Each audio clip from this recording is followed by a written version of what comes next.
Hello అండి. నమస్తే. నా పేరు మునిశేఖర్. ఈరోజు ప్రధాన పత్రికలైన ఈనాడు, సాక్షి వాటి యొక్క ముఖ్యమైన ఉద్దేశాలు, బ్యానర్ వార్తలన్నీ మనం ఒకసారి కూలంకషంగా చర్చించుకుందాం. ముందుగా ఈనాడులోకి వెళ్దాం. నిన్న శ్రీ సిటీకి సత్యవేడు దగ్గరలో ఉన్న శ్రీ సిటీకి ముఖ్యమంత్రి చంద్రబాబు నాయుడు గారు హీరో ప్లాంట్ ని శంకుస్థాపన చేశారు విస్తరణలో భాగంగా. దాని గురించి తెలుసుకుందాం ముఖ్యంగా. పోతే ఈనాడులో రాష్ట్రంలో హీరో జోరు 3,200 కోట్లతో విస్తరణ ప్రణాళిక అంటూ ఒక బ్యానర్ వార్తను చూడొచ్చు. సతివేడులో 750 కోట్లతో హీరో గ్లోబల్ స్పాట్స్ సెంటర్ 2.0కు జీరో శంకుస్థాపన. శ్రీ సిటీ ప్లాంట్ లో ప్రపంచంలోనే అతిపెద్ద కేంద్రంగా తీర్చిదిద్దాలని పవన్ మంజూరు సూచించినటువంటి చంద్రబాబు నాయుడు. అలాగే నిన్న మొదటి తారీఖు కదండి, ఫస్ట్ తారీఖు కదా, నిన్న ఆయన ఫంక్షన్ కార్యక్రమంలో కూడా నెల్లూరు జిల్లాలో పాల్గొన్నాడు. దాని గురించి కూడా చూస్తాం. లోపలికి వెళ్తే రాష్ట్రంలో పారిశ్రామిక అభివృద్ధికి విప్లవాత్మక చర్యలు తీసుకున్నామని ముఖ్యమంత్రి చంద్రబాబు నాయుడు స్పష్టం చేశారు. తిరుపతి జిల్లా సత్యవేడు మండలం మాదనపాలెంలో హీరో మోటార్ కాల్స్ సంస్థ 750 కోట్లతో నూతనంగా నిర్మిస్తున్నటువంటి గ్లోబల్ పార్ట్స్ సెంటర్ ను 2.0కు ముఖ్యమంత్రి బుధవారం శంకుస్థాపన చేశారు. Hero MotoCorp executive chairman Pawan మంజూర్తో కలిసి శిలాఫలకాన్ని ఆవిష్కరించారు అంటూ సందర్భంగా సీఎం చంద్రబాబు మాట్లాడుతూ రాష్ట్రంలో పెట్టుబడులకు ఉన్న అనుకూలతను, పారిశ్రామిక విధానాన్ని, భవిష్యత్తులో ప్రణాళికను వివరించారు. కాదని జాతి నిర్మాత అని సీఎం కొనియాడారు అంటూ బ్యానర్ వార్తలు చూడొచ్చు. శ్రీ సిటీ ప్లాంట్ దిగ్గజం కావాలి. హీరో సంస్థ వ్యవస్థాపకుడు ప్రెసిడెంట్ మోహన్ లాల్ మంజూరు పారిశ్రామిక మాత్రమే కాదని జాతి నిర్మాత అని సీఎం కొనియాడారు. 2018లో హీరో మోటార్ సంస్థ వేరే రాష్ట్రంలో ప్లాంట్లు పెట్టుకుంటున్నారని, వాటితో చర్చించి ఇక్కడికి 1,600 కోట్లతో ప్లాంట్లు ఏర్పాటు చేసేలా ఒప్పించామని, ఆ ప్లాంట్ ఇప్పుడు ఏటా 1.5 మిలియన్ వాహనాలను ఉత్పత్తి చేస్తుందని సంస్థ తీసుకొచ్చినటువంటి హీరో ఈవీ స్కూటర్స్ ఉత్పత్తి సంతోషకరమైనటువంటి ఈవీ సంస్థ సిసిటీ ప్లాంట్ లో అతిపెద్ద కేంద్రంగా అభివృద్ధి చేయాలని ఆకాంక్షించారు అంటూ ఒక బ్యానర్ వార్తని మనం చూడొచ్చు. అయితే ఈ హీరో మోటార్స్ ని మన శ్రీ సిటీకి వచ్చింది, సంతోషకరం. పోతే నిన్న అలాగే పేదల సేవలో నిన్న పెన్షన్ దారులకు పెన్షన్ కూడా ఇచ్చారండి నెల్లూరు జిల్లాలో పున్నపరిసిపాలెం మానసిక దివ్యాంగులకి తులసమ్మకు పింఛన్లు అందజేస్తున్నటువంటి సీఎం చంద్రబాబు నాయుడు అంటూ ఓ బ్యానర్ వార్తని రెండు కవర్ చేసి ఇచ్చారు. ఇది 3లో ఉందండి. కంటిన్యూషన్ వార్త ఒకసారి మనం చూద్దాం. పోతే నిన్న ఎంసెట్ రిజల్ట్ వచ్చిందండి. చాలా మందికి ఆశించినటువంటి ఫలితాలు వచ్చాయి. దాని గురించి ఒకసారి చూద్దాం. ఈ అబ్బాయి మణిదీప్ రెడ్డి అంట అండి మొదటి ర్యాంకు, జశ్వంత్ రెడ్డి మొదటి rank. In agriculture pharma department BiPC సంబంధించినటువంటి కుర్రోడికి మొదటి ర్యాంకు. ఇతను ఇంజనీరింగ్ సంబంధించినటువంటి అతనికి మొదటి ర్యాంక్ వచ్చిందండి. దీని గురించి ఈరోజు బ్యానర్ వార్తలు వేశారు. ఏపీ సెట్ ఫలితాల్లో బాలికల హవా. ఇంజనీరింగ్ విభాగంలో 71.65 ఉత్తీర్ణులతో పైచేయి, 69.63 ఉత్తీర్ణత సాధించినటువంటి బాలురు. ఫలితాలు ఎక్స్ల విడుదల చేసినటువంటి మంత్రి నారా లోకేష్ అంటూ ఒక బ్యానర్ వార్తని మనం చూడొచ్చు.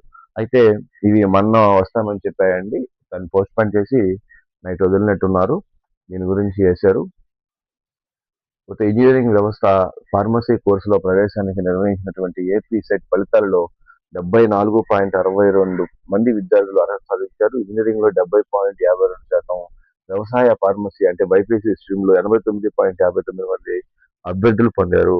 ఈ ఏపీ సెట్ ఫలితాల్లో ముఖ్యమంత్రి నారా లోకేష్ ఎక్స్ వేదికగా నిన్న చేశారంటండి. బాలికలదే హవా ఉంటుంది, ఎక్కడ కూడా మన బాలులది ఎక్కడ హవా ఉండదు, బాలికలదే హవా ఉంటుంది. దాని గురించి రాశారు. పోతే వాక్ స్వాతంత్రపు మరొక హక్కులను భంగం కాకూడదు. కరెక్ట్ అండి. వాక్ మనకు డాక్టర్ బిఆర్ అంబేద్కర్ రాసిచ్చినటువంటి వాక్ స్వాతంత్ర హక్కులో మనం ఇతర హక్కులకు భంగం కలిగించకుండా ఎలాగైనా మాట్లాడవచ్చు, మనల్ని ఏ విధంగా విమర్శించవచ్చు, కానీ వాళ్ళ హక్కులకు భంగం కలిగించకూడదు, వాళ్ళకి చేయాలని చెప్పి నిన్న పవన్ కళ్యాణ్ గారు మాట్లాడారు. భావ ప్రకటనకు స్వేచ్ఛకు పరిమితులు ఉన్నాయి, ప్రభుత్వంపై విమర్శలు ఆహ్వానిస్తాం, అసభ్య దోషణం చేసే చర్యలు. ఉప ముఖ్యమంత్రి పవన్ కళ్యాణ్ హెచ్చరిక, ఫేస్బుక్ వేదికగా ప్రశంస అంటూ నిన్న ఓ వార్తని మనం చూడొచ్చు. భావ ప్రకటన స్వేచ్ఛ అనేది రాజ్యాంగం కల్పించినటువంటి ప్రధాన హక్కు. నేను మా ప్రభుత్వము హక్కును గౌరవిస్తాం. అలా అని అది పూర్తిగా అపరిమితమైన హక్కు కాదు, దానికి కొన్ని పరిమితులు ఉన్నాయి. ఒకరి హక్కును మరొకరు ఉల్లంఘిస్తే చట్టపరమైనటువంటి చర్యలు ఉంటాయని చెప్పి నిన్న ఉప ముఖ్యమంత్రి పవన్ కళ్యాణ్ గారు చాలా క్లియర్ గా మాట్లాడారు. ఇది మాత్రం నిజమే అండి. మనకు భావ ప్రకటన స్వేచ్ఛ హక్కు ఉందని చెప్పి ఎవరిని పడితే ఎలా పడితే వాళ్ళని పచ్చి బూతులు తిడుతూ మాట్లాడకూడదు. దాని గురించి ఇచ్చారు. సో పోతే నిన్న జగన్మోహన్ రెడ్డి మావిగన్ మా నినాదం వచ్చే ఎన్నికల్లో మావిగన్ ఇంటూ అమరావతి అనేది ఎజెండా. రాష్ట్రంలో చట్టం కాదు భయంతో పాలన సాగుతుంది.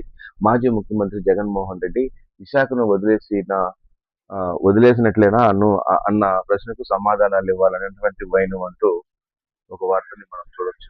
ఈయన రేపు రాబోయే ఎలక్షన్ లో మావిగన్ అంటూ నేను పెట్టబోయే రాజధాని మావిగన్ అంటూ దాని పేరు కూడా ఖరారు చేసి దాని పెద్ద ట్రోల్స్ గురైనటువంటి విషయం మనకి అందరికీ తెలిసిందే. దాని మీదనే అదే మా ఎజెండా, అమరావతి వాళ్ళదైతే మాది మావిగన్ అంటూ దాంతోనే నేను రాబోయే ఎన్నికల్లో ముందుకు వెళ్తాను అని చెప్పి దాన్నే పట్టుకొని ఊగుతున్నారు. అది ఎంతవరకు కరెక్టో ఇది చాలా వరకు దెబ్బతీస్తుంది. కానీ ఎందుకో ఆయన దానికోసమే ఉన్నాడు. మావిగన్ వర్సెస్ అమరావతికి వచ్చే ఎన్నికల్లో ఎజెండాగానే చేస్తాం. మా నినాదం మావిగన్, దానికి మద్దతు ఇచ్చే వాళ్ళు మాకు ఓటేస్తారు. అమరావతి వైపు ఉండే వాళ్ళు చంద్రబాబుకు ఓటేస్తారు. మేము మాత్రం మావిగన్ వైపే దీన్ని ఎన్నికలకు మేనిఫెస్టోలో పెడతామని మాజీ ముఖ్యమంత్రి జగన్మోహన్ రెడ్డి ప్రకటించారు. బుధవారం ఆయన ఒక క్యాంప్ కార్యాలయంలో విలేకరులతో మాట్లాడుతూ మావిగన్ అంటున్నారు, మరి విశాఖను వదిలేసినట్లేనా అని విలేకరులు అడగ్గా సమాధానం చెప్పకుండానే జగన్ వెళ్లిపోయారు. ఉండవల్లి పెనుమాకలో పర్యటిస్తారని అడిగినప్పుడు స్పందిస్తూ నేను వెళ్లే అమరావతికి జగన్ వ్యతిరేకమని ప్రాజెక్ట్ చేశారని వ్యతిరేకం కాదు. నేను రైతులకు సానుభూతి పరుడిని. అక్కడ రైతులు జరుగుతున్నటువంటి అన్యాయాన్ని మేము ప్రశ్నిస్తున్నాం అని చెప్పారు. దాడి చేసి ఎదురు కేసులు చేస్తున్నారంటూ మాట్లాడారు. రైతుల కోరిక మేరకు అమరావతిలో పరిస్థితులు పరిశీలించేందుకు మా పార్టీ ప్రతినిధులు వెళ్తే ముఖ్యమంత్రి చంద్రబాబు మా వాళ్లపై దాడి చేయించారు, తిరిగి మా వాళ్లపైనే కేసులు పెట్టారు అంటూ ఒక వార్తని చూడొచ్చు. జగన్మోహన్ రెడ్డి గారు ఆయన మావిగన్ అనే దాని మీదనే కొంచెం గట్టిగా ఉన్నారు. అమరావతి ఎన్నికలే మా ఎజెండా, ఈ మావిగన్ వర్సెస్ అమరావతికి వచ్చే ఎన్నికలే మా ఎజెండా, ఇదే మా నినాదం, మా మేనిఫెస్టోలో కూడా పెడతారంటండి మాది మావిగన్ అని. ఇది చాలా వరకు దెబ్బతీసేటువంటి పరిస్థితి. రాష్ట్రం మొత్తం అందరూ అమరావతి వైపే ఉన్నారు. చూడాలి ఏం జరుగుతుందో. పోతే వాణిజ్య సిలిండర్లపై 183.50 రూపాయలు తగ్గింపు అంటండి. విధాన ఇంధనానికి ఊరట, గృహ వినియోగాలకు ఎల్పీజీలో మార్పు లేదు అంటూ. గృహ వినియోగ ఎల్పీజీలో ఎలాంటి మార్పులు ఇంకా తగ్గలేదండి. జరిగినటువంటి యుద్ధం కారణంగా రేట్లు పెరిగాయి కదా, అలాగే ఇళ్లకి వచ్చేటువంటి ఎల్పీజీ సిలిండర్ ఎలాంటి మార్పు లేదు. వాణిజ్య సిలిండర్లు అంటే అమ్మకాలకు జరిగేటువంటి సిలిండర్ల పైన మాత్రం 183.50 తగ్గించారంట. దాని గురించి ఇచ్చారు. 16 నుంచి తల్లికి వందనం డబ్బులు జమ అంటండి. 16 నుంచి ఈ నెల 16వ తారీఖున తల్లికి వందనం డబ్బులు ఆల్రెడీ లేట్ అయ్యింది. ఎప్పుడో స్కూల్ స్టార్ట్ అయ్యేటప్పుడే వేసి ఉంటే చాలా వరకు ఉపయోగపడి ఉండేది. అప్పుడు అయినా 16న తల్లికి వందనం డబ్బులు ఇస్తారంట. 15 నుంచి కూటమి ప్రభుత్వం ఇంటింటికి తిరుగుతుందంట. కానీ అది వేసేసి తిరుగుంటే ఇంకా కొంచెం హ్యాపీగా ఫీల్ అయి ఉండేవాళ్ళు. సో చూడాలి. శ్రీకాళహస్తి నియోజకవర్గంలో తెదేపా శ్రేణుల సమావేశంలో మంత్రి నారా లోకేష్ అంటూ ఒక వార్తని మనం చూడొచ్చు. తల్లికి వందనం పథకం ఈ నెల 16వ తారీఖున వస్తుందంటండి. సీఎం ఉప ముఖ్యమంత్రులపై అనుచిత వ్యాఖ్యలు, యూట్యూబర్ ప్రశ్న రావణ్కు అరెస్టు అంటూ ఒక వార్త ఉంది. అది 13 పేజీలో ఉంది. ఏం లేదండి, అతను ఇష్టం వచ్చినట్టు నోటికి ఎలా ఉంటే అలా మాట్లాడారండి పవన్ కళ్యాణ్ గారి గురించి. దాన్ని అరెస్ట్ చేశారు. సీఎం ఉప ముఖ్యమంత్రిపై అనుచిత వ్యాఖ్యలు, యూట్యూబర్ ప్రశ్న రావణ్ అరెస్టు అంటూ ఒక బ్యానర్ వార్తని మనం చూడొచ్చు. పోతే విబిజీ రామ్జీ వేతనాలు పెంపంట. అంటే ఉపాధి హామీ పథకాలు జరుగుతాయి కదా అండి పల్లెల్లో, దానికి పెంచుతున్నారంట. దాని గురించి చేశారు జీతాల పెంపు అని. కనీస వేతనం ఏపీలో 312 రూపాయలు, తెలంగాణ 308 రూపాయలు, దక్షిణాదిలో తెలుగు రాష్ట్రాల్లోనే తక్కువ అంటూ ఒక వార్త రాశారు. వికసిత్ భారత్ గ్యారంటీ పవర్ రోజ్గార్ అభియాన్ మిషన్ గ్రామ చట్టం 2005 కింద గ్రామీణ ఉపాధి పనులు చెల్లించేటువంటి వేతనాలు కేంద్రం సవరించింది. దీంతో రోజువారీ కూలీ ఏపీలో 5 రూపాయలు, తెలంగాణలో 1 రూపాయి పెరిగింది. వీటి ప్రకారం ఆంధ్రప్రదేశ్ లో 312, తెలంగాణలో 308 చొప్పున చెల్లించనున్నారు. దేశవ్యాప్తంగా అన్ని రాష్ట్రాలు, కేంద్రపాలిత ప్రాంతాలకు వేరువేరు రేట్లు నియమిస్తూ కేంద్ర ప్రభుత్వం గెజెట్ విడుదల చేసింది. మొత్తం 21 రాష్ట్రాల్లో కనీస వేతనం 300 చొప్పున నిర్ణయించింది. ఇతర రాష్ట్రాలలో పోలిస్తే తెలుగు రాష్ట్రాల్లో పెరుగుదలకు నామమాత్రమే అంటూ ఒక వార్తని మనం చూడవచ్చు. అంటే ఈ రోజువారీ కూలీలకి 1 రూపాయి పెంచారంట అండి ఏపీలో. దాని గురించి ఒక వార్తని రాయొచ్చు. పోతే సెకండ్ పేజీలోకి వెళ్దాం. సెకండ్ పేజీలో ఎక్కువగా కంటిన్యూషన్ వార్తలు ఉన్నాయి. దాని గురించి చూద్దాం. జగన్ గారు మాట్లాడిందే ఇక్కడ ఇచ్చారండి కంటిన్యూషన్. ఆయన మావిగన్ అంటూ పట్టుకుని కూర్చొని ఉన్నాడు. అది వైసీపీ ప్రభుత్వానికి చాలా పెద్ద ఇది. దాని గురించి ఒకసారి ఆలోచించుకుంటే మంచిది. వాచీకి మళ్ళీ టైం వచ్చింది. ఒకప్పుడు చేతి గడియారం ఓ దర్పం, సమయము నోసారం హోమాలు పోయేటివి. వారి వారి స్తోమతలను బట్టి మూజేతిపై మురిసేది. పెళ్లిళ్ళు కట్న కానుకల్లో ఓ భాగం, బంధుమిత్రులకు సంతానానికి గిఫ్ట్, ఆర్టికల్. రాను రాను దాన్ని టీవీ మసకబారింది. డిజిటల్ పరికరాలు దాన్ని హోయాన్ని నెరవేరుస్తున్నాయి అంటూ ఒక వార్త వచ్చేది. కరెక్టేనండి. ఒకప్పుడు పెళ్లిల్లో వాచీలు కూడా పెట్టేవాళ్ళు ఆనవాయితీగా. అది అది రాను రాను తగ్గిపోయింది. మొబైల్ ఫోన్లు వచ్చిన తర్వాత. ఇప్పుడు డిజిటల్ ఫోన్లు వచ్చిన తర్వాత చేతులకి ఇప్పుడు అందరూ అవే పెట్టుకుంటున్నారు స్టైలిష్ గా. దాని గురించే నీట్ గా మంచి వార్తనిచ్చారు. మనకు కొంచెం టైం అయిపోయింది కాబట్టి కొంచెం స్పీడ్ గా చెప్పుకుంటున్నాం. పోతే సవాళ్లను అవకాశాలుగా మలుచుకోండి. సౌకర్యవంతమైనటువంటి మార్గాన్ని వదిలేస్తే మంచిదని నారా లోకేష్ గారు నిన్న మాట్లాడినటువంటి మాటల గురించి ఇచ్చారు. యువత నేటి సవాళ్లను అవకాశాలుగా మలుచుకోవాలని, ఆధునిక సాంకేతిక సృజనాత్మకతను జోడించి సమ్మిళిత సంపన్న భారతదేశాన్ని సాకారం చేయాలని రాష్ట్రపతి ద్రౌపది ముర్ము అన్నారు. నూతన ఆవిష్కరణను సాధించేటువంటి యువతకు దేశానికి అమూల్యమైన జాతి సంపదని అభివర్ణించారు. బుధవారం అనంతపురంలో ఆంధ్రప్రదేశ్ కేంద్రీయ విశ్వవిద్యాలయ ప్రథమ వార్షికోత్సవంలో ఆయన ముఖ్య అతిథిగా హాజరై విద్యార్థులకు పట్టాలు, బంగారు పథకాలు ప్రదానం చేశారు అంటూ ఒక వార్త ఇచ్చారు. ఇదేనండి వాణిజ్య సిలిండర్ పై తగ్గింది కదా, దాని గురించి కంటిన్యూషన్ వార్త ఇచ్చారు. అలాగే ఇది 100 రోజుల పథకం, అదే ఉపాధి హామీ పథకం కింద రూపాయి పెరిగింది కదా, దాని గురించి కంటిన్యూషన్. నేడు ఏపీలో శ్రీకారం. జాతీయ గ్రామీణ ఉపాధి హామీ పథకం స్థాయిలో కేంద్ర ప్రభుత్వం కొత్తగా ప్రవేశపెట్టిన విబిజీ రామ్జీ కార్యక్రమాన్ని తిరుపతి జిల్లా ముక్కువారిపల్లి వేదికగా గురువారం ప్రారంభం కానుంది. అది మనం చెప్పుకున్నాం. లిఫ్ట్ కింద నుజ్జైనటువంటి వృద్ధురాలు దుర్మరణం అంటండి. లిఫ్ట్ కింద ఆమె చనిపోయిందంట. దాని గురించి ఒక వార్త ఇచ్చారు. అలాగే రాజధాని అంటే ఇంట్లో మార్చే క్యాలెండర్ కాదు, మంత్రి కందుల దుర్గా ప్రసాద్ అంటూ ఒక వార్తని చూడొచ్చు. మారుస్తున్నాం, మా ఇష్టం వచ్చినట్టు మారుస్తాం సార్. పోతే బీసీ విద్యార్థులకు ఫీజు రియంబర్స్మెంట్ పై 1,315 కోట్లు పరిపాలన అనుమతులు ఇచ్చినటువంటి ప్రభుత్వం అంటూ బీసీలకు ఫీజు రియంబర్స్మెంట్ విడుదల చేశారండి. కొంత బీసీ విద్యార్థులకు ఫీజు రియంబర్స్మెంట్ బకాయిల చెల్లింపులకు 1,315 కోట్ల విడుదలకు ప్రభుత్వం పరిపాలన అనుమతులు ఇచ్చింది. 2024, 25, 2025, 26 విద్యా సంవత్సరాలకు సంబంధించిన బకాయిలు చెల్లింపునకు ఈ నిధులు వినియోగిస్తున్నారు. ఈ మేరకు తదుపరి చర్యలు తీసుకోవాలని బీసీ సంక్షేమ శాఖ ఆదేశిస్తూ బుధవారం ఉత్తర్వులు జారీ చేసింది అంటూ ఒక వార్తని చూడొచ్చు. ఇదేనండి నిన్న సిసిటీలో జరిగిన కార్యక్రమానికి దాని గురించి ఇచ్చారు. అలాగే ఈ నెల 16న తల్లికి వందనం డబ్బులు జమ అవుతుందంట అండి. కాళేశ్వరంలో నిన్న లోకేష్ గారు మాట్లాడినటువంటి దాని గురించి. పోతే రాష్ట్రంలో ఈ నెల 16, 17, 18 మెగా పీటీఎం సమావేశాలు నిర్వహించేటువంటి సమయంలో తల్లికి వందనం రెండో విడత డబ్బులు తల్లుల ఖాతాలో జమ చేస్తామని ఐటీ విద్యాశాఖ మంత్రి తెలుగుదేశం అధ్యక్షుడు నారా లోకేష్ తెలిపారు. తిరుపతి జిల్లా రేణిగుంట మండలం కొత్తపాలెం సమీపంలో శ్రీకాళహస్తి నియోజకవర్గ పార్టీ శ్రేణులతో బుధవారం సమావేశంగా నిర్వహించారు. కూటమి విజయాలపై ఈ నెల 15 నుంచి ఇంటింటికి ప్రచారం చేయాలని పిలుపునిచ్చారు. తెదేపా కార్యకర్తలకు స్వయం ఉపాధి కల్పించడానికి అవసరమైతే పార్టీ కొంత ఖర్చుకు భరిస్తుందని, అనంతరం శ్రీకాళహస్తి ఆలయానికి చేరుకుని ముక్కింటిని దర్శించుకుని శ్రీకాళహస్తి మండలం ఊరింటదూరులో బద్దల సుధీర్ రెడ్డి ఇంటికి వెళ్లారు. తర్వాత తిరుమల చేరుకున్నారు. ఆయన మాట్లాడారంటండి. ఆ 3 రోజులు తల్లికి వందనం డబ్బులు పడతాయంట. సో పోతే ఘనంగా కెనరా బ్యాంక్ 121వ వ్యవస్థాపక దినోత్సవం అంటండి. సో ఇవ్వండి ఈనాడులో ఉండేటువంటి వార్తలు. ఒకసారి సాక్షిలో ఏమున్నాయో కొంచెం కూలంకుషంగా చర్చించుకుందాం. పోతే సాక్షిలో ఈరోజు బ్యానర్ వార్తలు చూద్దామండి.